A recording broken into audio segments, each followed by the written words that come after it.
Yung unang-una, meron talaga na confidential fund ang Office of the Vice President for the year 2022. Tama po? Tama po. Na 100. Malinaw naman din po sa NEP 2024. Yes, na 125 million. Tama po. Number two, itong 125 million na ito, yung mga confidential fund, ay kina-cash advance. Tama, di ba? Tama po? Yes, Madam Speaker. Yes. So, hindi lang yung Office of the Vice President, Madam Speaker, pati na rin yung ibang mga ahensya. Itong mga confidential and intelligence fund ay cash advance. Yes, generally speaking, Madam Speaker. Thank you po, Madam Sponsor. Number 3, sa loob ng 11 araw, ang computation nga ng Makabayan ay 19 days. So 11 days pa pala noong may audit. So sa loob ng 11 araw, merong 125 million ng Office of the Vice President para sa kanyang confidential fund in cash. Tama po? Tama po, Madam Speaker. Number 4, sa loob ng 11 araw, ginastos ng Office of the Vice President itong 125 in 11 days, pumapatak na more than 11 million a month. Tama po ba? More than 11 million per day. Sorry. More than 11 million per day sa computation ko po. Tama po? On the average, Madam Speaker, So, yes. So ginastos itong 11.3 million a day sa Office of the Vice President bilang confidential fund noong 2022.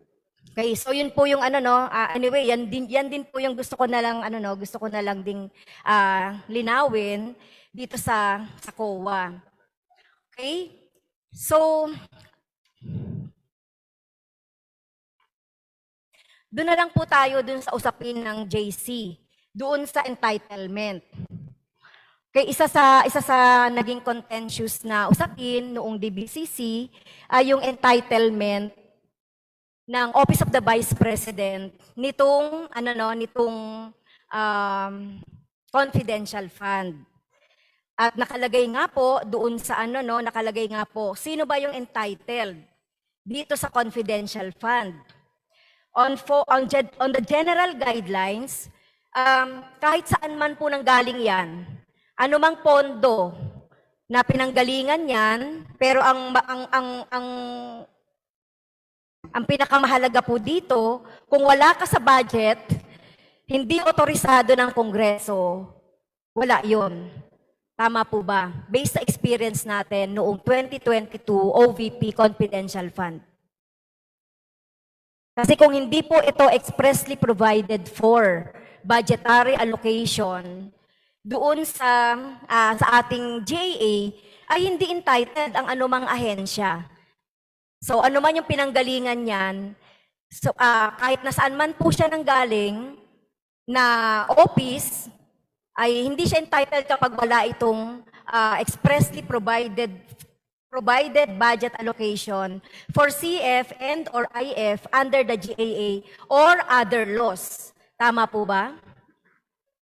Madam Speaker, katulad ng napaliwanag ko na po noong TBCC, noong General Principles Debate, we had authorized the confidential expense of the Office of the Vice President in 2022 because the contingent fund is a line item appropriation. And COA has already evaluated and audited the transfer from the contingent fund to the OVP, and COA has confirmed this to be legal, Madam Speaker. So kino-confirm ng COA na kapag walang expressly provided for na budget allocation sa isang Office of the Vice President, ay pwede mag-transfer, o binanggit nyo kanina, yung contingent fund, pwedeng mag-transfer ito dito? Kino-confirm ba yan ng COA, Madam Speaker, distinguished sponsor? Yes, Madam Speaker, and pareho po kaming paliwanag kung ano po yung naging paliwanag ko po sa inyo noong General Principles Debate. Ganun din po ang naging paliwanag ng COA. And if I may quote the COA, ito po ang sabi po nila. Wala po akong problema. Kung nanggaling yan sa confidential fund, kung sino man nag-approve, so be it. Pero ang kino-question po natin, ang question at hand, Madam Speaker, ay yung pagta-transfer nito sa isang budget allocation na wala doon sa Office of the Vice President in 2022. So yun po yung kina-question natin. So sinasabi po ba ng COA na yun po ay lawful according doon sa kanilang doon sa kanilang dito sa general guidelines ng GAA 2022 and also in accordance with their joint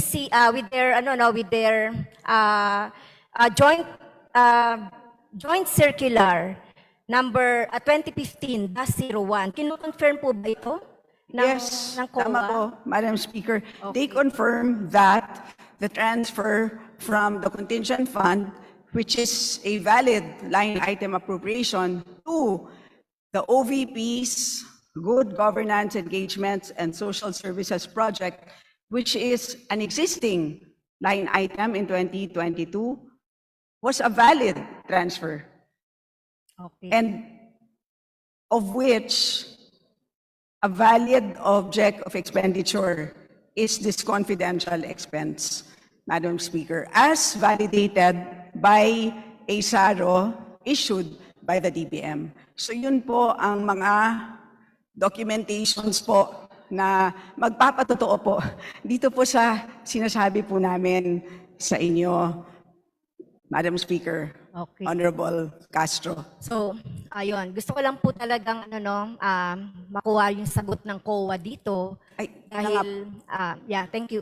Dahil hindi naman po, hindi ko na to masyadong ipupursu kung usapin, kung entitled o hindi. Madam Dahil Speaker, sinasabi po ng COA na entitled. Tama po.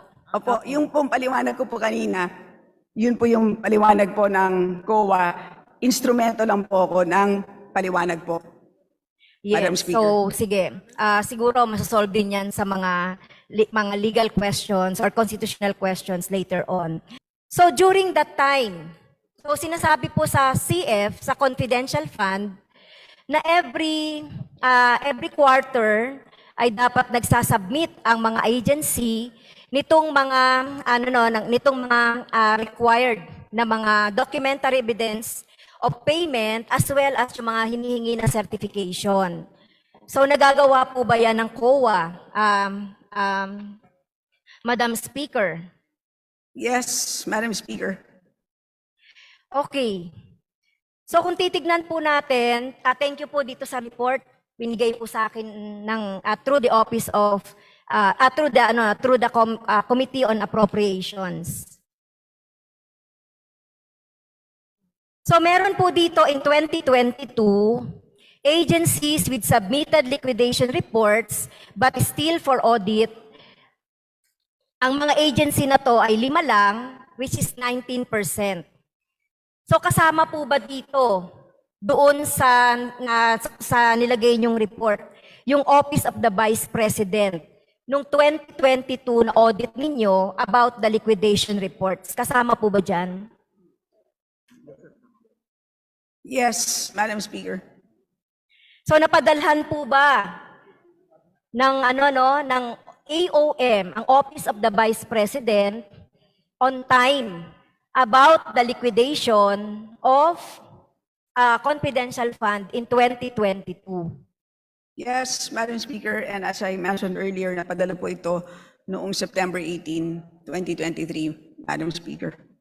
So September 18, ano po yung sinasabi nating ano? Kanina kasi September 18 ipinadala. So nasagot po ba? Meron na po ba tayong ano no? Meron na po ba tayong completion o kaya compliance doon sa pinadalang AOM? Wala pa po, Madam Speaker. They have 15 days to respond. So kung September 'yan, Tumatakbo pa po, Madam Speaker, ang 15 days. Okay, September. So September 18, so plus 15 days. Pero bakit hindi po ito nagawa ng COA noong January, February, March, April, and May? Di ba dapat talaga nagsasubmit na yan at the end of the fiscal year ng 2022? Bakit ngayon lang ito ginawa ng COA, Madam Speaker, distinguished sponsor? Madam Speaker, ito na nga po yung pinapaliwanag ko po kanina. Siyam lang po ang staff sa ICFAO. Ang audited agencies po na merong confidential and intelligence funds ay 1,707 LGUs, 57 national government agencies, 10 GOCCs, a total of 1,774 submitting quarterly reports at the minimum and a maximum of 12 monthly reports, maximum of 21,288 reports. 9 lang nakatao po, Madam Speaker. So tinatambakan po sila ng sealed envelopes. Yan po ang katotohanan. Dahil na nga lang po na naging sumabog po ang katotohanan, sumabog ang issue na to nung budget hearing, ay saka lang talaga tinutukan talaga ng maigi ang issue na to. But yan ang katotohanan. Aaminin ko po bilang budget sponsor at nakita ko naman po ang paghihirap na dinadaanan ng ating very undermanned ICFAO unit, Madam Speaker. And however, that's why ito pong November 15 commitment ay talaga pong nag-usap na po kami masinsinan at tatapos po sila ng November 15 despite being undermanned. Naghihiram daw po sila ng staff from various offices, Madam Speaker. Yes, salamat po ano at And they apologize for the delay, Madam Speaker. Nakita natin yung hirap ng pag-audit nitong confidential funds na ito, considering konti lang talaga yung mga auditor natin sa COA. So hindi rin pwede nating sabihin din sa taong bayan na dahil ko konti lang kami, ito lang. Sa dinami-dami ng mga agency noong 2022, 19% pa lang nakakapagkumpleto o tinitignan natin yung audit. So parang hindi naman po yata excuse yun, di ba? Hindi man lang sa teacher, hindi man lang ito nakapasa sa 75%, di ba? So 19% lang to. So yun lang naman din ang comment ko po, no? Kasi nandito po yan sa batas nandito rin po yan sa joint circular na talagang tinitignan natin na dapat na sinusunod. Despite of the fact na, kasi ang daling sabihin na konti lang kami, kaya hindi namin magagawa yung aming mga trabaho o naririnis namin yung aming trabaho. Although naiintindihan natin yan, pero trabaho yan kailangan talaga din natin gawin, di ba? Kasi nakikita ko po dito, Madam Speaker, distinguished sponsor, wala sa percentage ng agencies na nag-submit ng liquidation report ang nakaabot sa 75%. Merong nakaabot, ito, noong 2023, merong 64% ngayong taon na to. Noong 2015, 50%. Noong 2018, 46%. Madam Speaker, if I may. Yes, so may I continue, Madam Speaker, and finish sandali lang po, what I kasi, am saying? Madam Speaker, Yes, Honorable Stella King. mali lang po yung table na tinitignan po ni Honorable Franz Castro. Tignan niyo po yung table above it.